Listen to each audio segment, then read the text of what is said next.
దినోత్సవ సందర్భంగా ఇంతమంది పసిపిల్లల చిరునవ్వుల మధ్య గడపడం నా అదృష్టంగా భావిస్తున్నా.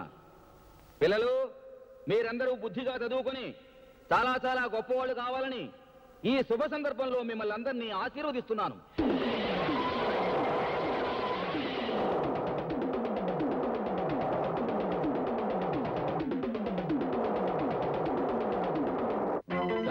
నాకు మాట్లాడడం అంతగా తెలియదు. మాట్లాడేది నిర్మోహమాటంగా మాట్లాడడం ఒకటే తెలుసు. ఈ నెహ్రూ జయంతి రోజున ఈ స్కూల్ అనాథ హాస్టల్ కు 5 లక్షల రూపాయల విరాళం ఇవ్వదలిచాను. గిట్టని వాళ్ళు ఏమనుకున్నా సీఎం గారికి నా గురించి మంచిగా తెలుసు. అందుకే ఈ డొనేషన్ తీసుకోవాల్సిందిగా రిక్వెస్ట్ చేస్తున్నా. అలాగే.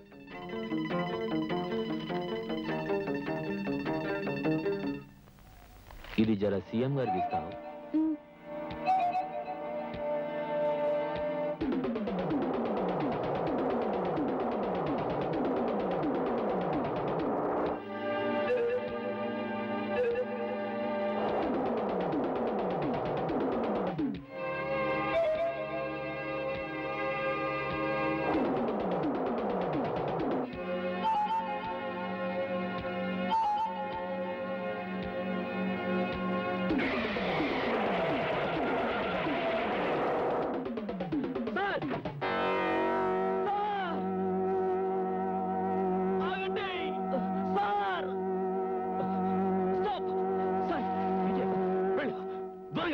విజయ్, సార్ నువ్వు ఇక్కడికి ఎందుకు వచ్చావు?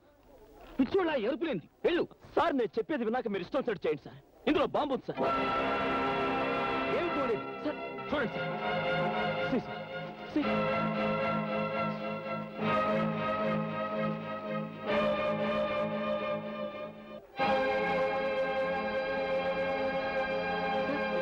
ఇక్కడ బాంబు పెట్టారు సార్. సార్ మీరు వెళ్ళండి సార్, నేను చూసుకుంటాను సార్. విజయ్, సార్ ఇప్పటికి చాలా సార్లు నీ మాట విన్నాను.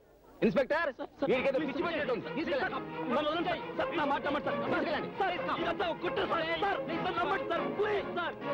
ఏంటిది ఇలా జరిగింది? అనుమానం వచ్చి స్పాట్ మార్చిన.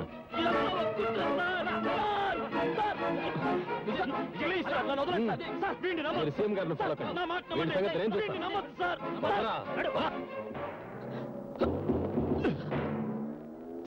ఎందుకురా వెర్రి కేకలు, పిచ్చి తపన, అర్థం లేని పరీక్షాన్ అవుతావు. నువ్వేమీ చేయలేవు. జనం నిన్ను పిచ్చోడు అనుకుంటున్నారా? మేమింకొద్ది క్షణాల్లో ఇక్కడే ఈ చోటే ఖచ్చితంగా చంపుతున్నాం. ఇది నిజంరా. మేం సీఎంని చంపుతున్నామని మాత్రమే నీకు తెలుసు, కానీ ఆయన్ని ఎలా చంపుతావన్నది మాకు మాత్రమే తెలుసు. ఇప్పుడు నువ్వు పిచ్చి కుక్కవి, ఏమీ చేయలేవు. పోరా పో.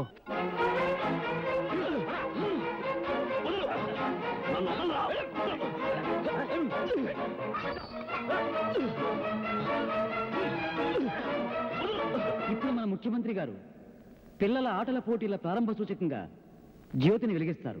అది వెలిగించిన వెంటనే పేల్ చేస్తాడు. అక్కడకు మార్చిన స్పాట్. తన చితిని తానే వెలిగించుకోబోతున్నాడు అన్నమాట. సీఎం సెవెన్ నాలాంటి సిన్సియర్ ఆఫీసర్ చూడకపోతే ఎలా? తీసుకెళ్ళండి.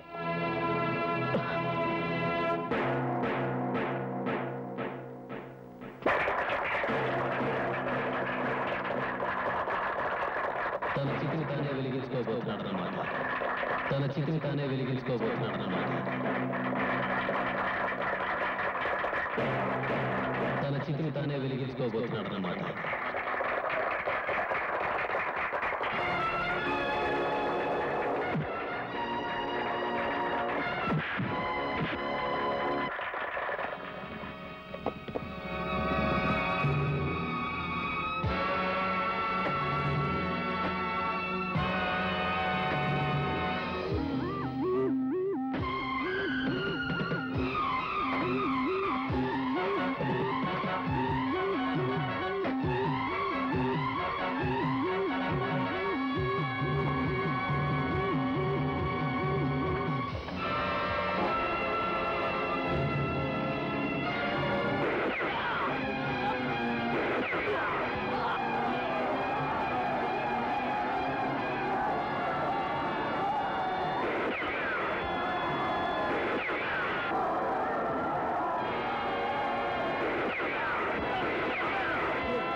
సారు మీరు కానివ్వండి. వద్దు వేస్తారు.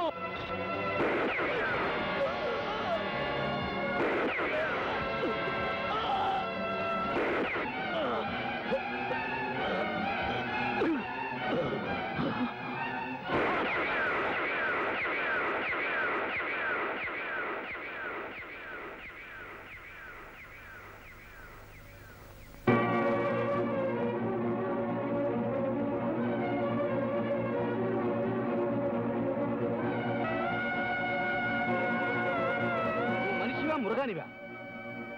అర్థం లేని ఆవేశంతో నువ్వు చచ్చి ఇంతమందిని దారుణంగా చంపి ఈ శ్మశానంలో నుంచి నువ్వు సాధించింది ఏందిరా? నీలాంటి కిరాతకుడు గురువునవడం నా దురదృష్టం. సార్, మీరు మీ చేతులతో నన్ను చంపినా నేను ఆనందంగా భరిస్తాను. కానీ మీ శిష్యుడు సిన్సియారిటీని మీరు అవమానంగా భావిస్తే నేను భరించలేను. ఏమిటి వాళ్ళు చేసిన దారుణం? సార్, ఒక మనిషి చచ్చాకే ఈ సమాజం అతన్ని మనిషిగా గుర్తిస్తుంది. ఆఖరి క్షణంలో ఉన్న నేను మాటలతో మిమ్మల్ని నమ్మించలేను.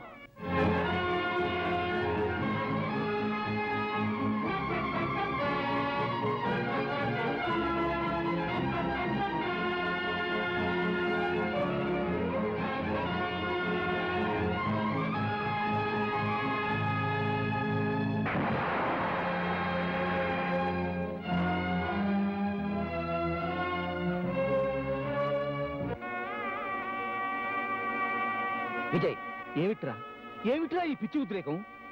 మాస్టర్, మీ శిష్యుడు ఏ తప్పు చేయలేదని మనస్ఫూర్తిగా నమ్ముతున్నానని ఒక్క మాట అంటే చాలు.